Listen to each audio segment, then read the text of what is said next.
IPL start হোৱাৰ আগত এটা দলে কৈছিলে যে আমি এই ছিজনত 300 ৰান কৰিম এটা ইনিংছতে, কিন্তু এতিয়ালৈকে 300টো দূৰৰ কথা।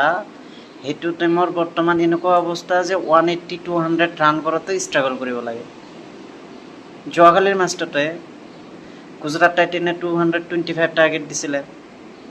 এক্সেপ্ট অভিষেক শৰ্মাৰ বাহিৰে এটা প্লেয়াৰো ভাল খেলা নাই। সিহঁতে জাষ্ট আহে, বল হিট কৰিব খোজে, লাগিলে লাগক নহ'লে আউট। আৰু টিমটোৰ বৰ্তমান এনেকুৱা অৱস্থা যে অলমষ্ট ইলিমিনেট হৈছে।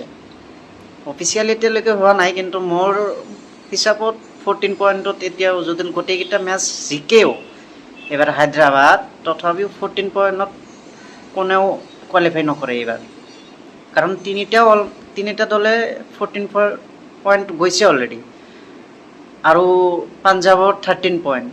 তো মোৰ হিচাপত মই কেতিয়াও নাভাবোঁ যে এইবাৰ ছানৰাইজ হায়দৰাবাদ কোৱালিফাই কৰিব 14 পইণ্টত। নাইবা কোনো এটা দলে ভাবি আছে যে 14 পইণ্টত কোৱালিফাই কৰিব। তো অলমষ্ট ইলিমিনেটেড হায়দৰাবাদ 9 নম্বৰ পজিশ্যনত আছে।